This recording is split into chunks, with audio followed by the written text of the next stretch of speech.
My name is Stan Rosenfeld. The following presentations are going to talk about resources for prostate cancer patients that you may or may not know about, and some more details about those that you might already know about. The presentations will be made, I can look down here. Presentation will be made by members of the Patient Services Committee and advocates. Next slide.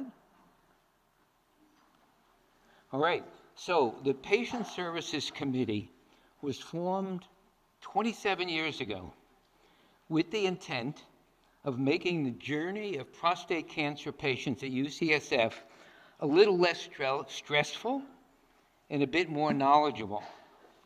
I remember the day way back when that Peter Carroll told me that my mission as chair of the committee was to keep him, Dr. Peter Carroll, on the straight and narrow. I remember that quote exactly, keep him on the straight and narrow. I've been told that we, the Patient Service Committee, has been doing that fairly successfully. I am now the chair emeritus, and Leszek Izdebski and Bruce Zweig are co-chairs. And now, Jim White discussing prostate cancer waypoints. Jim?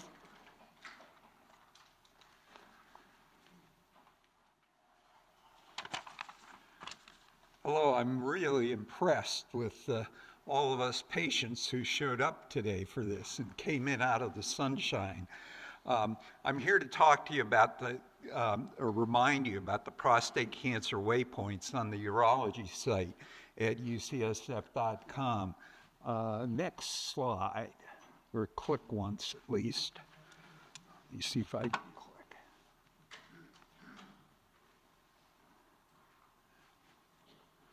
Yeah. The waypoints portray prostate cancer as a journey. A lot of the credit for the waypoints goes to Nathan Roundy, who's sitting up here at the table and present in a minute. He conceived the idea of presenting prostate cancer as a journey with these waypoints. Worked with UCSF doctors and staff to flesh out the idea and turn it into what is now many web pages with lots of detailed information, and there's links there to where the waypoints are.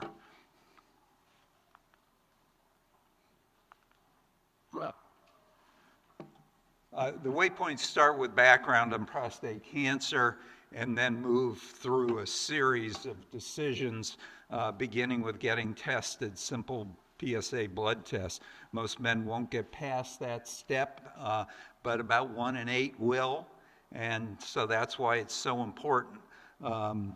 Testing and early diagnosis is a key here, and as you can see on the slide, the waypoints then cover later decisions if you are diagnosed with the disease. The waypoints are an easy-to-use educational tool. You can jump in at any point in the waypoints and learn about your particular phase of your disease. I've been on my own prostate cancer journey for about almost 10 years now, and I frequently get asked by friends and family and acquaintances about prostate cancer. People who now have their own diagnosis and want to learn something. I point them to the waypoints as a user-friendly but comprehensive education about prostate cancer and treatments. So use the waypoints yourself to educate yourself and refer others to them. Hello, everybody. It's really a great pleasure to be here. I'm Beverly Nicholson, and I'm a support group leader from Sacramento, California. First of all, I'd like to acknowledge all the other support group leaders that are here in the room. I know there are a number of you, either now or in the past. Would you raise your hand if you've been a support group facilitator? And how about members of support groups? Raise your hands. Okay, we have quite a few in the room, the record will show, so that is wonderful. Well, today I have the pleasure of talking to you about why you might want to consider being in a support group. I have to say that, how did I get into this? Well, in 1992, I was an oncology nurse working at UC Davis Cancer Center. And at that time, you know, men were getting diagnosed at an earlier point because of PSA testing. And Dr. DeVere White, who was the chair of the urology department at that time, thought there was a need, and he was right. He knew there were more choices for men, and they needed to have a place to talk about all these options and the confusion that they might have as a result. So I'm very pleased to say I was a very, very young oncology nurse in 1992. Don't do the math, that's okay. But our group has evolved into the Greater Sacramento Prostate Cancer Support Group, and we continue to this day. So the main point I need to make is that you really do not have to face cancer alone. You can go to groups and find and talk to men who will innately understand what you're going through. They'll understand your journey, and they will want to share experiences with you and help you learn how to make more informed decisions. Some men can very, very much struggle with that. Talk about treatment, how to make those decisions, and share what it was like to go through those treatments before you have to. And then they also, very importantly, will share valuable tips that you will not learn from the healthcare professionals. They learn them the hard way, perhaps. And then just knowing that partners are welcome in most support groups. Some might have a separate meeting for them, but most can attend the groups as well. So certainly the benefits of support groups go beyond the medical treatment, of course. You gain so much reassurance from just hearing the stories of others, and you get support along the way. It certainly gives you a safe place to talk about sensitive issues such as sexuality, intimacy issues, and you get real-world advice about recovery and quality of life. One of my favorite gentlemen in the support group, and I've met many through the years, is really great at coming to our meeting, and just informally we'll invite him every once in a while, and he'll talk about very candidly with his issues related to urinary incontinence and sexuality, and he'll bring all of his tips and pads and toys and give us an excellent talk. And then you do get support, as I said, for partners and family members from groups. So the bottom line is these groups really do support you in ways that the medical treatment cannot. So I hope you'll consider coming to a group. A few practical issues about the groups is that they are led by many times volunteers who are prostate cancer survivors who are excellent, have learned to facilitate groups, do fabulous jobs.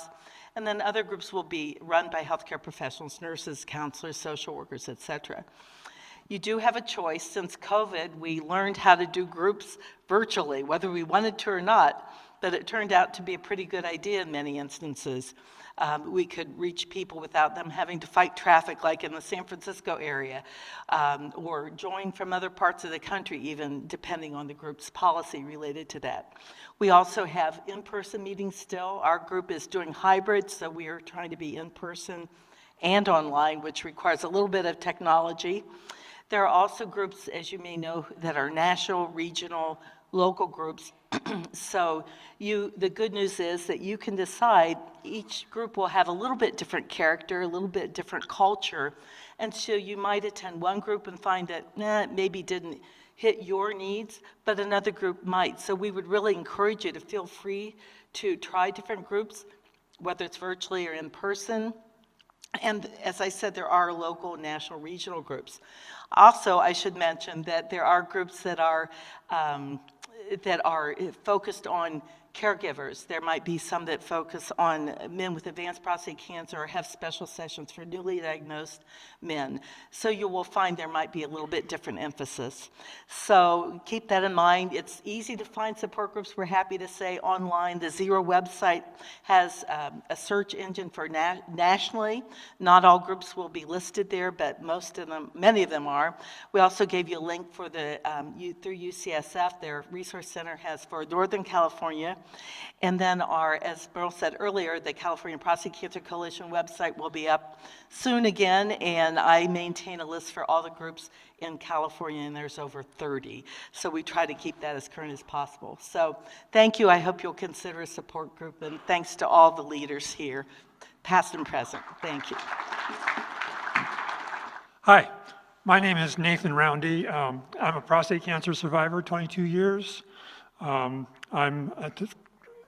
currently what I call active surveillance of a recurrence. I have a very slow rising PSA 7-year doubling time, so I'm not treating it. I'm just watching it. So, as Dr. Carroll said earlier today, prostate cancer education is a major component of dealing with prostate cancer. And when you,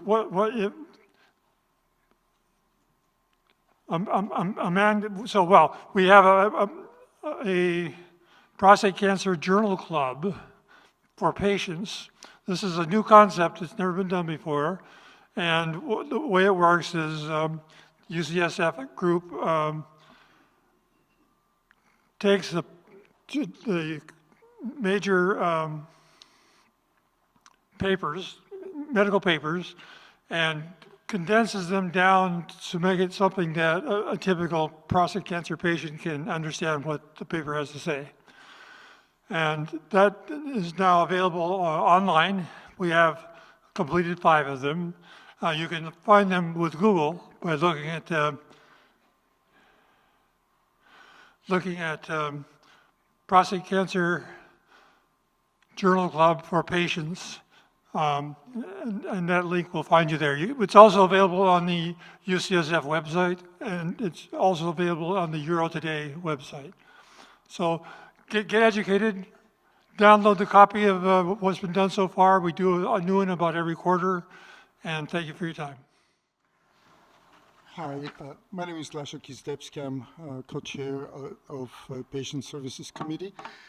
A quick disclosure, I am a permanent lifetime member of Association for Advancement of Artificial Intelligence, so I'm a little biased here on this topic. And while before you heard that maybe sometimes we shouldn't use AI, I want to make case that maybe we should, but carefully.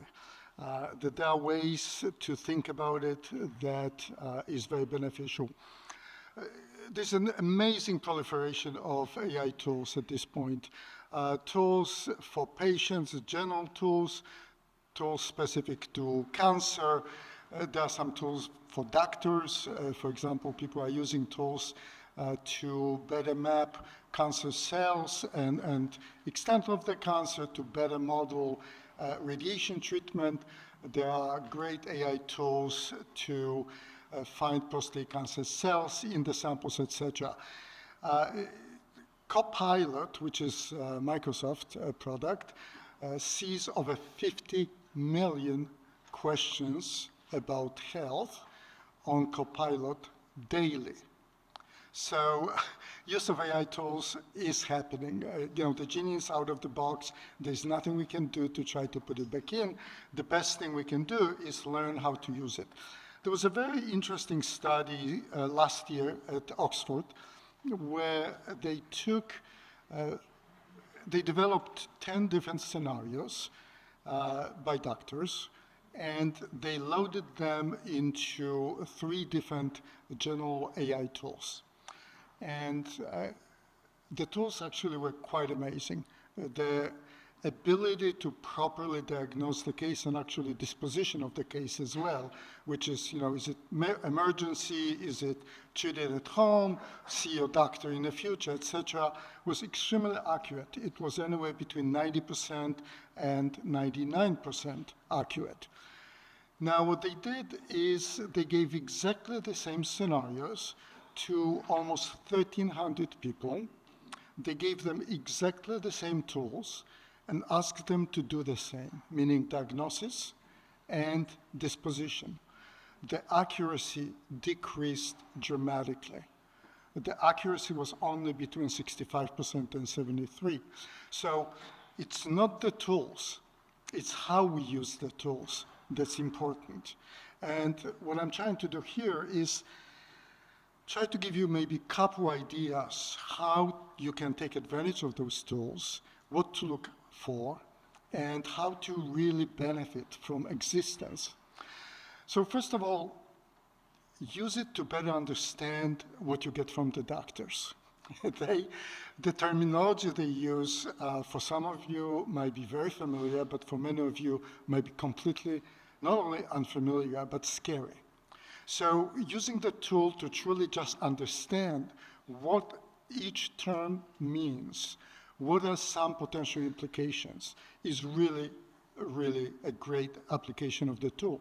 The next thing is, what are the treatment plans potential? Again, don't necessarily believe that those are the treatments that you should have, you should receive. How to take advantage of it, I'll talk about in a second. And then, instead of just thinking about just this factual learning, ask the tool to suggest how you should talk to your doctor. Because ultimately, you need to get ready for your conversation with the doctor.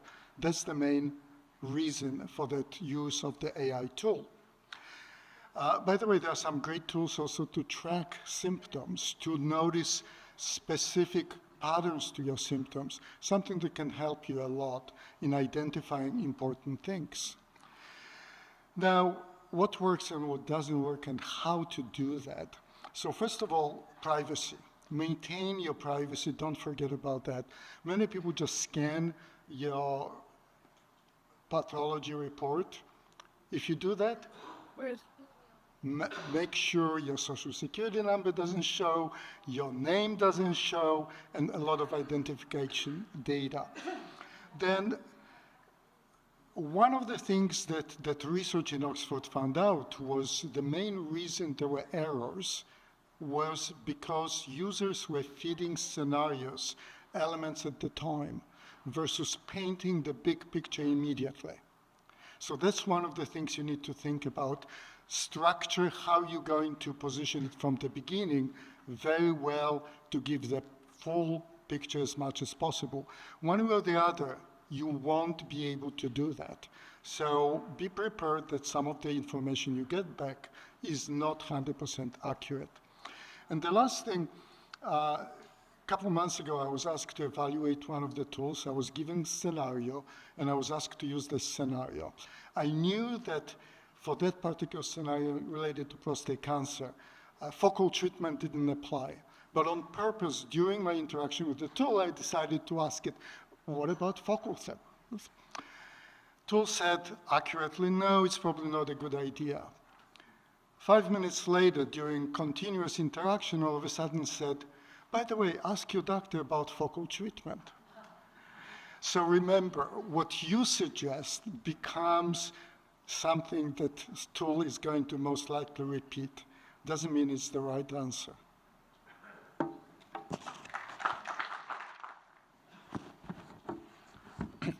Hi, I'm Bruce Swag. With Leszek, I share the chair for the Patient Services Committee. I'm going to talk about clinical trials and resources you can use to find out about them. Earlier, Carissa Chu showed some really incredibly exciting clinical trials that are available for patients that are going to have surgery, and they're all at UCSF. And a couple of months ago, I was at a conference, and a doctor from England presented a phase 1 trial result of a drug that combines PSMA and immunotherapy, and it finally worked. I mean, this thing had incredibly great results. And of course, it's going to be 2 or 3 years before this is available and FDA approved. But if you want to get it, you're going to want to be in a clinical trial. His goal, and I'm not making this up, he wanted to treat the cancer without ADT. That's where he's trying to head for. So clinical trials can be pretty good. And so you want to reduce your side effects, you want to get a more powerful treatment. And if you're going to do this, you can ask your doctor to suggest some terms, because you might do some searching on the web that describes succinctly your state and what sorts of trials you may be eligible for. And Just a quick thing on these. There's preclinical, which are Petri dishes and mice that have been grafted with prostate cancer tumors, and they test them there. And then finally, they're ready for phase 1, which is first in human. So the phase 1 trials are kind of hit or miss, but sometimes they really hit, like that trial that guy talked about a couple of months ago. And then phase 2 then is a small trial. In phase 1, they escalate the dose. So they start with a really safe dose, may not do anything, but at least they know it's safe, and then they keep going until the adverse effects tell them to stop. Phase 2 then is a small trial, and on a lot of phase 2 trials, they, everybody gets the drug. And so some people think that's maybe a sweet spot for trials. And then finally you get to phase 3, where you have like hundreds or thousands of patients in a controlled trial where one group does not get the treatment randomly assigned, and then the other group does. So, and then sometimes at the end they'll let the group that didn't get it cross over and get it if they progress. But anyhow, some resources. If you want to know what's going on at UCSF, this first one will take you to the UCSF Prostate Cancer clinical trials, and you'll get a list of 85 of them. Now, the second one is a little harder to use. It's fill in the blank, so you can input keywords. So you'll input prostate cancer, and if there's a particular trial, like you want to do something with prostatectomy or immunotherapy, you can put those in the box, and those trials will come up. And then the last one is the mother of all clinical trial sites. It's called clinicaltrials.gov, and it's every trial in the US and a lot all over the world. Some in China and Japan, India. Anyhow, and that's also keyword selection. And you'll get a lot of trials, and you'll have to spend some time if you want to use that one. So anyhow, I hope you find something that will help you out. Thank you. Okay, today I'll be speaking about diet and exercise. As I introduced myself earlier, I'm a professor and epidemiologist in urology at UCSF. I've been in the department since 2012. I did my training at Harvard School of Public Health. And thank you for everyone who submitted your questions about diet and exercise. This year we focused on answering your questions in this talk, and so hopefully I will answer your questions, and if you have further questions, please don't hesitate to contact me. So I'm going to start with exercise, because exercise has been the most consistent finding in prostate cancer, and it has the biggest benefit. So if you were to ask me what factor to focus on between exercise and dietary factors, hands down I would recommend exercise. There have been multiple studies, at least 5, looking at exercise in observational studies, cohort studies, among men with prostate cancer. And what we see from studies in Sweden, the United States, and Canada that examined exercise, so higher levels versus lower levels after diagnosis in men with prostate cancer, was a 30 to 40% reduced risk of prostate cancer-specific mortality and about a 40% reduced risk of overall mortality. And these results are very strong, very consistent, and made it into the US Physical Activity Guidelines in 2018. I led the first study back in 2011, and the last study was published in 2023. And I'm going to just share those results next. I want to highlight that 2 of these 5 studies included men at all stages of disease. So this is not just looking at localized prostate cancer, but also men with stage 4 or metastatic disease. So here are the results from the Lavery study that was published in 2023. This study looked at, it was a pan-cancer study, so that means people with various cancers were part of this analysis. So there were over 11,000 cancer survivors, and 4,000 of them had prostate cancer. And this study looked at a cutoff. The cutoff was 150 minutes of moderate to vigorous exercise per week versus people that were doing less than the cutoff. And again, that is the guideline. The 2018 Physical Activity Guideline is that cutoff of 150 minutes of moderate to vigorous exercise per week. So this study compared people doing more or less than that cutoff, and what you can see is that those who were doing more had a lower risk of cancer death, a 21% lower risk of cancer death, as well as a 25% lower risk of overall death. And I just wanted to highlight this because that provides some rationale for what the cutoff is, 150 minutes of moderate to vigorous aerobic exercise per week. And so if you are not doing that, I recommend starting slow and gradually increasing that over time. My next slide goes over this a little bit. So this slide is part of a paper published by Carrie Winterstone as the senior author for people to do whatever, to start slow if you're not exercising and to gradually increase that over time. The left-hand column has different categories of activity: inactive, somewhat active, or very regularly active. And if you go across the columns, you can see recommendations for flexibility exercise, aerobic exercise, resistance exercise, and other types of exercise. And the take-home message here is that clinicians can reassure their patients with prostate cancer that exercise of any type, frequency, or duration at tolerable levels of intensity can have a benefit for overall health and well-being.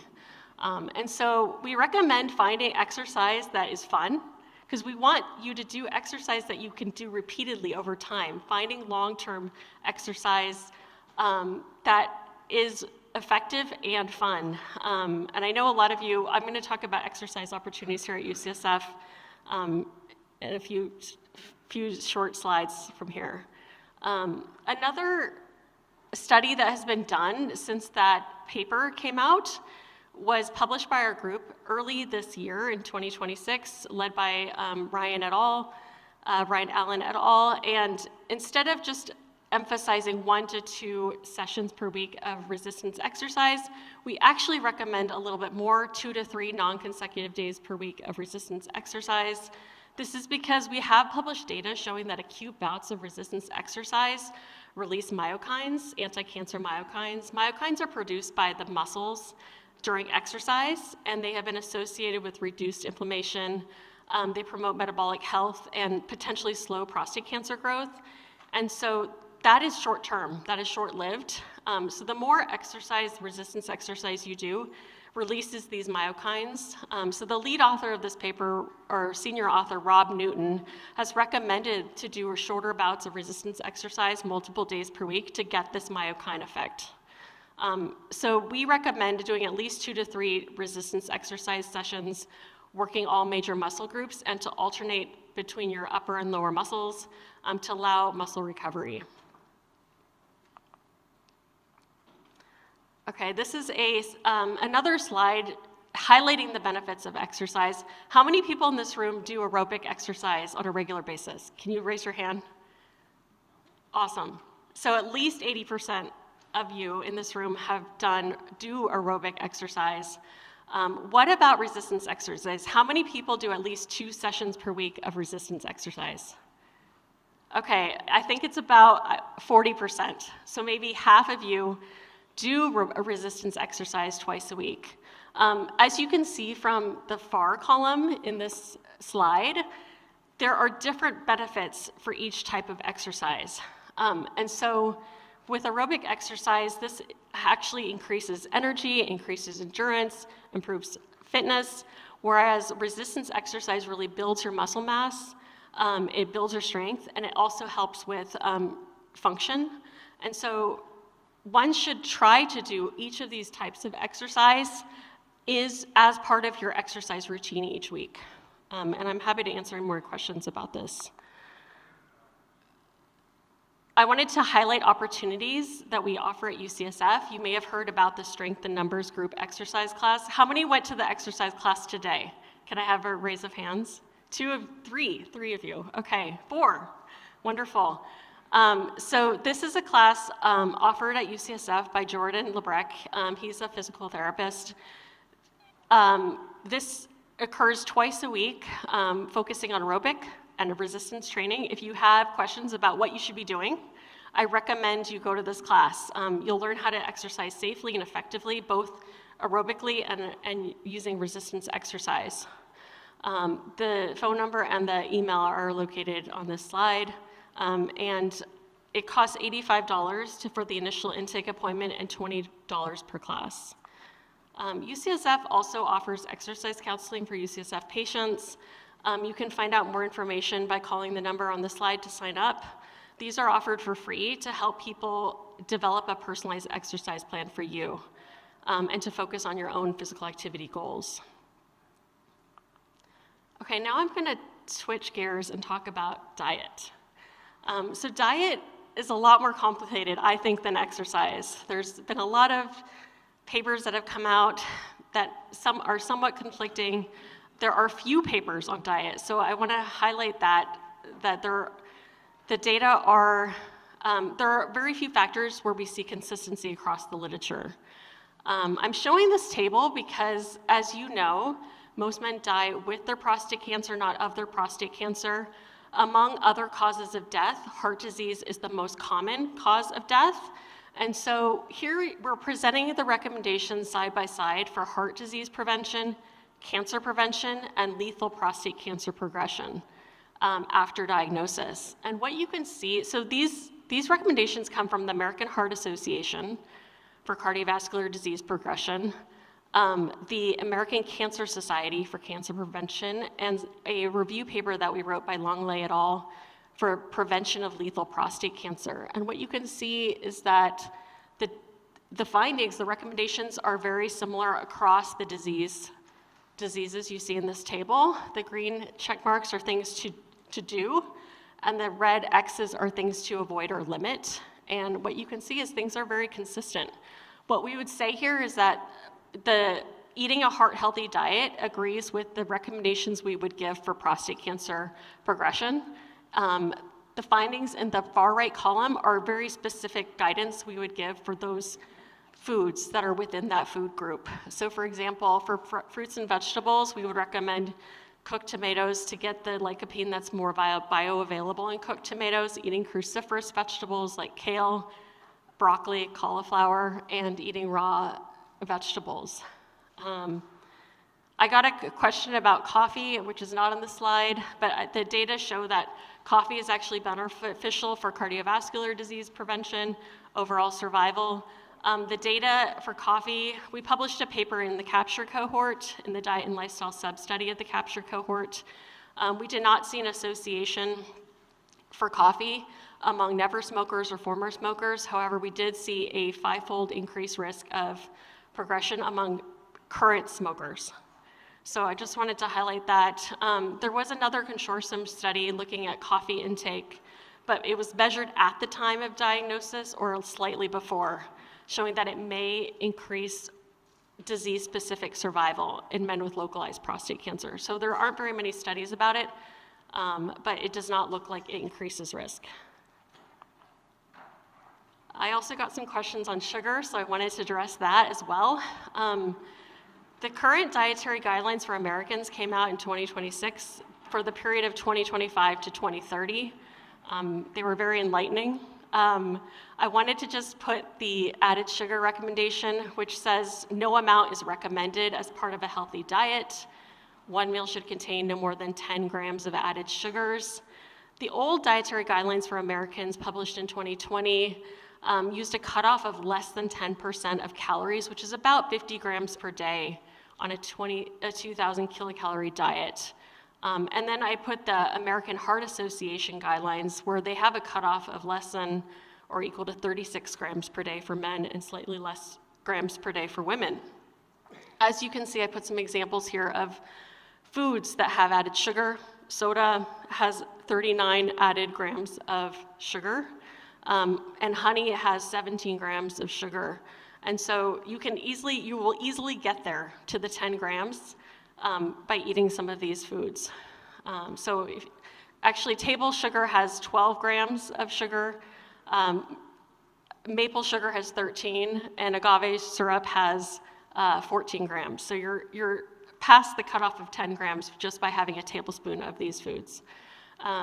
I want to just say, though, that there's no direct evidence of added sugar being related and associated with PSA progression or prostate cancer-specific mortality. These findings are really based on overall metabolic or overall health benefits.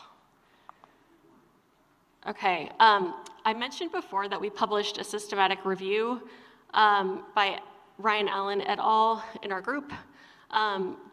We had a table in this paper focused on things to do and things to limit or avoid. And so this table was for clinicians to advise their patients. Today I'm going to show you what we put in that table for all of you to know. First and foremost, we recommend adopting a plant-based eating pattern.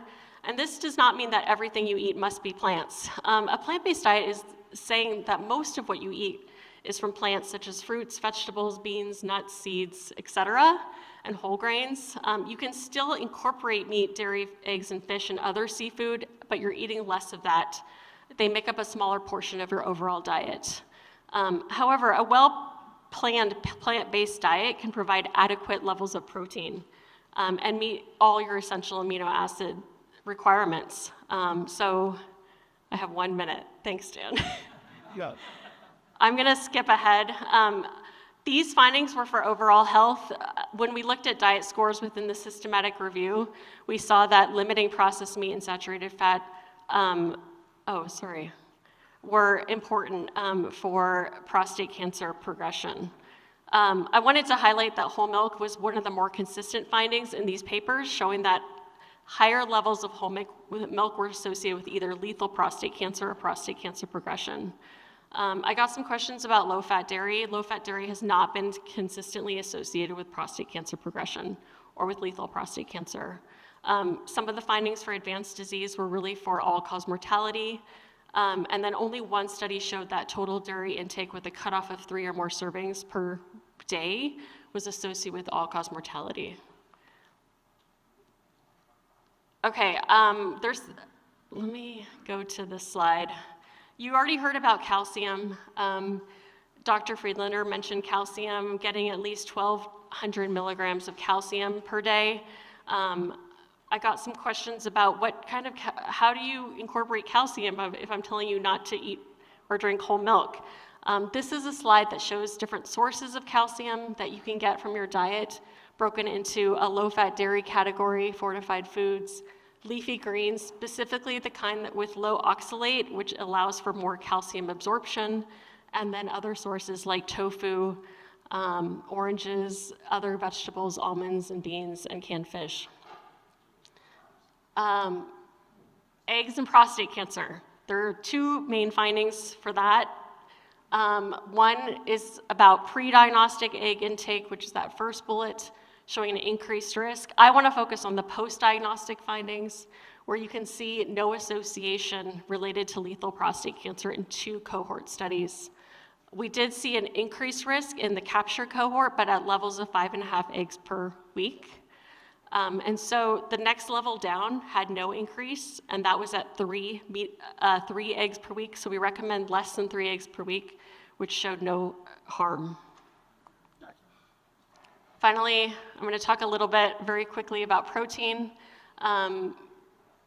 This is a slide from Greta McHare, one of our cancer dietitians at UCSF. As you can see, older adults should get at least 1.2 grams per kilogram per day of protein. These are the sources that we recommend for protein, healthy sources of protein that vary from beans and lentils, soy foods, seeds and nuts, fish, low-fat dairy, skinless poultry, and then vegetables and whole grains. This is just to remind me to tell you about our resources on our website. We have guidance for you in all of the different food categories on what to eat. So if you would like to have more information, you can print this out from our website. And finally, free counseling is available to UCSF patients. This can help you answer your cancer-specific questions, help manage nutrition-related side effects of treatment, and also help you decide whether or not to take supplements. Please reach out to your urology practice directly for a referral and to schedule. Our resources are available at this QR code. There's a picture of this in your pamphlet that you got today, so you have this if you picked up one of the brochures. Feel free to reach out to me with any questions. Thank you.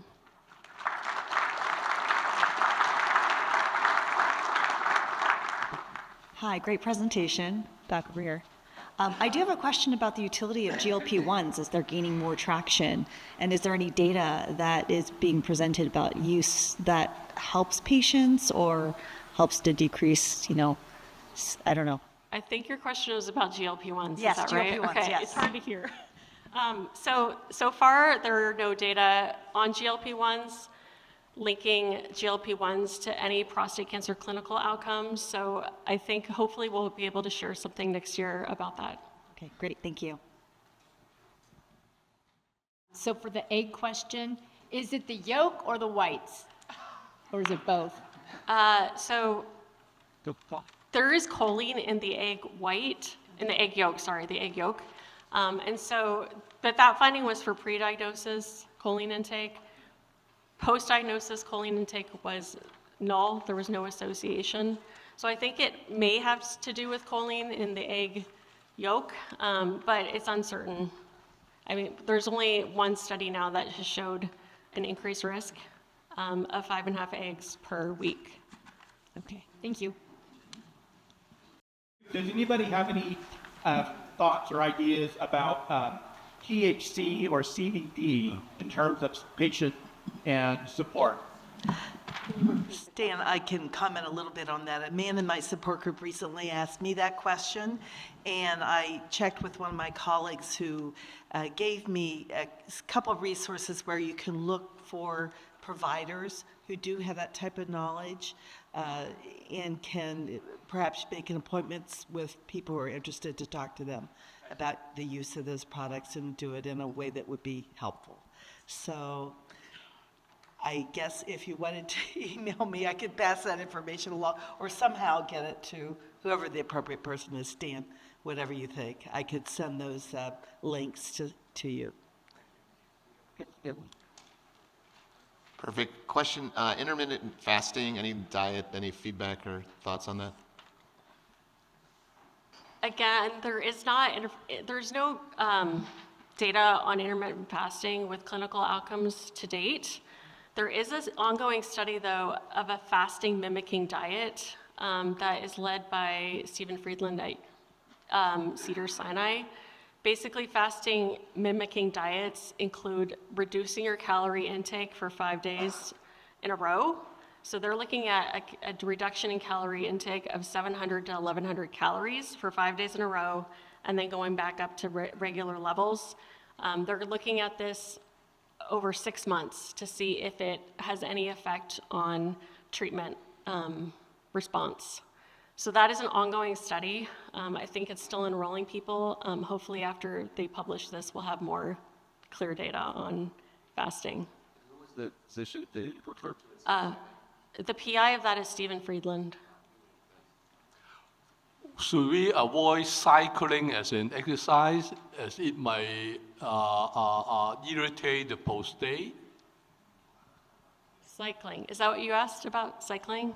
Cycling. Can it Cycling. irritate the prostate? Biking.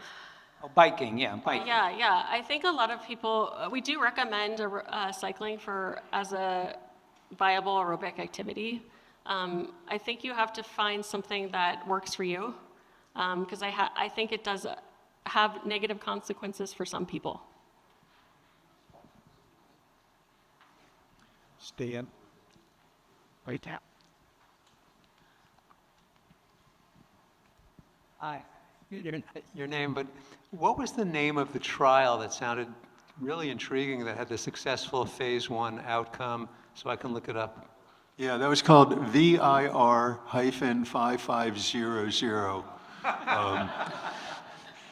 It has a longer name if you if you want it, but What would you?